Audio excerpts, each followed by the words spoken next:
ஒரு குட்டி கதை மாதிரி ஒரு ஆட்டோக்காரர் ஒரு கர்ப்பிணி பெண்ணை ஆட்டோல ஏத்திக்கிட்டு ஹாஸ்பிட்டலுக்கு போறாங்க. பெரிய மழை பெஞ்சுக்கிட்டு இருக்கு. அப்ப அவர்கிட்ட இருந்த அந்த கொடைய அந்த கர்ப்பிணி பெண்ணை கிட்ட கொடுத்துட்டு இதை எடுத்துக்கிட்டு போமா அப்படின்னு சொல்றாங்க.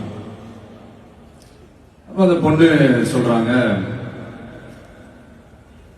ஆனா இது எப்படி நான் உங்ககிட்ட நான் திருப்பி கொடுக்கறது? அதுக்கு அந்த ஆட்டோக்காரர் சொல்றாரு, வேற யாருக்காவது தேவைப்படுறவங்களுக்கு கொடுத்துருமா அப்படின்னு சொல்லிட்டு அவர் போயிடுறாரு.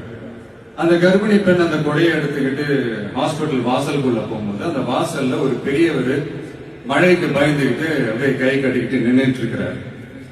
அந்த கர்ப்பிணி பெண் அந்த கொடைய அந்த பெரியவர்கிட்ட கொடுத்து, ஐயா இதை எடுத்துட்டு போங்க ஐயா அப்படின்னு சொல்றாங்க. அதுக்கு அந்த பெரியவர் இதே மாதிரி கேட்கிறாரு, அம்மா நீங்க யாருன்னு எனக்கு தெரியாது, எப்படிமா இந்த கொடையை நான் திருப்பி உங்ககிட்ட கொடுக்கறது? அதுக்கு அந்த பொண்ணு சிரிச்சுக்கிட்டே சொல்றாங்க, வேற யாருக்காவது தேவைப்படுறவங்களுக்கு கொடுத்துருங்க ஐயா அப்படின்னு சொல்லிட்டு போயிடுறாங்க. உடனே அந்த பெரியவர் கொடையை எடுத்துக்கிட்டு பஸ் ஸ்டாப்புக்கு வராரு. பஸ் வருது, ஏறி போகும்போது அங்க பாக்குறாங்க ஒரு பூக்கார அம்மா பூவை வச்சுக்கிட்டு ஒரு அட்டையை இப்படி மழைக்காக குடிச்சுக்கிட்டு உட்கார்ந்துட்டு இருக்கிறாங்க.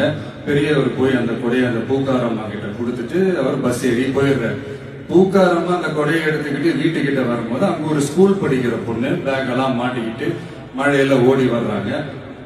அவங்க போய் அந்த ஸ்கூல் பொண்ணு கிட்ட கொடையை கொடுத்துட்டு, மழையில நனையாதம்மா இதை எடுத்துக்கிட்டு போங்க அப்படின்னு சொல்றாங்க. அந்த பொண்ணு தேங்க்ஸ் அப்படின்னு சொல்லிட்டு வீட்டுக்கிட்ட வரும்போது அந்த பொண்ணோட அப்பா பதட்டத்தோட வாசல்ல நின்றுட்டு இருக்கிறாரு. பொண்ணு மழையில நனைஞ்சுக்கிட்டு வரணுமே அப்படின்ட்டு. அந்த அப்பா வேற யாரும் இல்ல, அந்த ஆட்டோக்காரர்.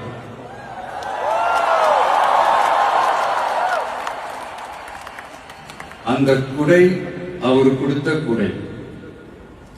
So the moral of the story is,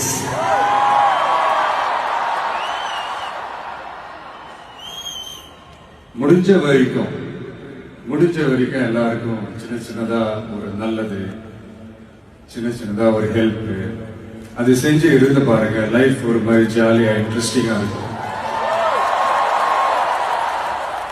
ஒரு ஃபேமஸ்